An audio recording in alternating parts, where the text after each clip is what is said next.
All right, let's dive into the philosophy behind one of the most influential books ever written, The 7 Habits of Highly Effective People. Now, we're not just going to list off the habits today. We're going deeper. We're going to explore the fundamental mindset shift that Stephen Covey says is the absolute bedrock of real effectiveness. It's this idea that has to come before any of the habits can work, and it all starts with a single, really powerful question.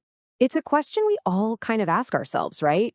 We work hard, we hustle, we're always pushing to get ahead, to hit our goals, to climb that ladder. And then, boom, Covey hits us with this. This is the one that just stops you in your tracks. It forces you to think, is all this effort, all this climbing, even pointed in the right direction? Because, let's be honest, winning a victory that feels totally empty isn't really a victory at all. And that leads us right into what you could call the success trap. It's that painful feeling Covey saw in so many people.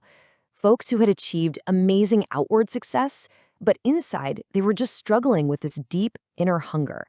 They won the race, only to realize it didn't really matter. And listen, these aren't just abstract problems.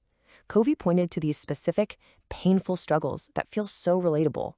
The executive who's a stranger to their own family. The person who just can't keep a promise to themselves. The manager who tries to do everything right but gets zero loyalty. That feeling of being insanely busy, but for what? These are deep, chronic problems that a simple quick fix is never going to solve.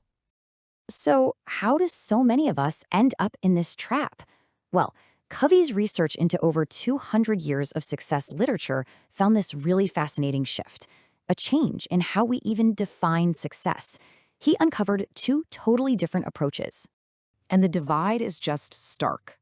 For the first 150 years or so in America, success was all about the character ethic.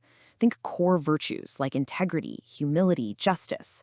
But then, after World War I, things changed. The focus shifted to what he calls the personality ethic. It's all about public image, quick fix techniques, and social band-aids. It's really the difference between being good and just looking good. This quote from Emerson just nails the flaw in the whole personality ethic idea.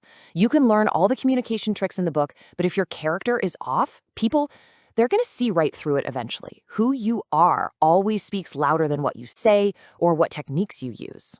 Covey has this fantastic metaphor. Imagine trying to cram on a farm. You forget to plant in the spring, you mess around all summer, and then in the fall you try to pull a few all-nighters to get a harvest. It's ridiculous, right? Farming is a natural system, and guess what? So are human growth and relationships. You just can't take shortcuts. So, if all those quick fixes are just band-aids, what's the real cure? Well, Covey says it's the single most important concept for being effective, understanding the power of our paradigms. The idea that to change our results, we first have to change the very lens through which we see the world. So what is a paradigm? It's really just a map. It's not the world itself, it's our perception of it. We have maps for everything, our career, our family, our money. The thing is, we often don't even realize we're using a map. We just assume that the way we see things is the way they really are. And this leads to a pretty critical realization. What happens if your map is wrong?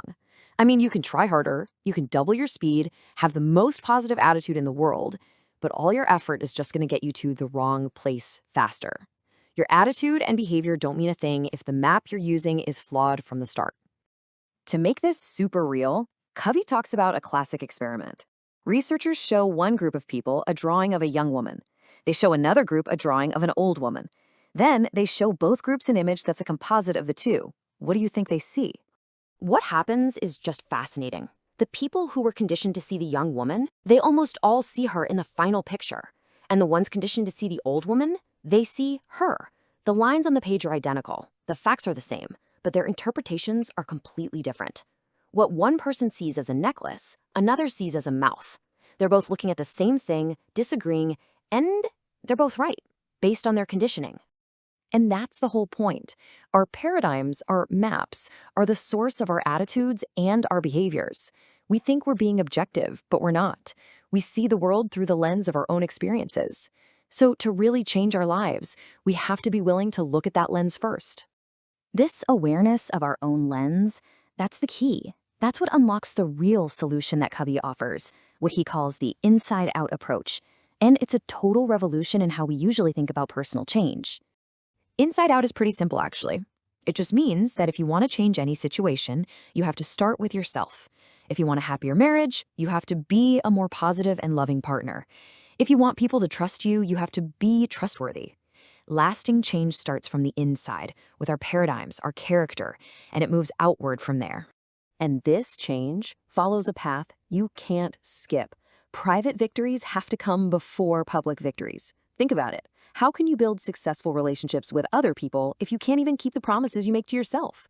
It all starts with building your own character first. Covey shares this really powerful personal story that makes it all click. He and his wife were struggling with one of their sons who was having a really tough time in school, in sports, you name it. They tried everything, all those personality ethic tricks like positive reinforcement and coaching, but nothing was working because it was all just superficial. The big breakthrough came when they realized the problem wasn't their son, it was their paradigm. Deep down, they saw him as inadequate, and he could feel it. So they stopped trying to fix him. Instead, they started working on themselves, on changing their own perception of him, to see him as this unique, capable person full of his own potential. And the result was just astonishing. As their own internal map changed, their behavior naturally changed right along with it. They stopped trying to protect him and started to genuinely trust him. And once he felt that trust, his own confidence and self-worth just blossomed. He started to excel all on his own. It is the perfect example of inside out in action.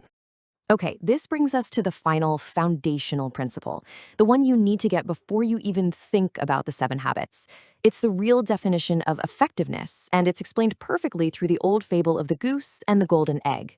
See, effectiveness is all about a balance, which Covey calls the PPC balance. P stands for production. Those are the golden eggs, the results you want. PC stands for production capability. That's the goose, the asset that actually produces those results. It's not enough to just get the eggs, you have to take care of the goose. And that is the key insight. So many people and organizations get obsessed with maximizing short-term results, the golden eggs of profit or grades or getting something done right now, that they neglect and end up destroying the very asset that produces them. They burn out their health, their relationships, or their team in the process. True effectiveness means you nurture both. And so we end right where we started, with a question for you. As you think about your own goals, what are your most important assets? Your health? Your skills? Your most important relationships? What is the goose that lays your golden eggs, and are you really taking care of it? That balance, that's the real foundation of a highly effective life.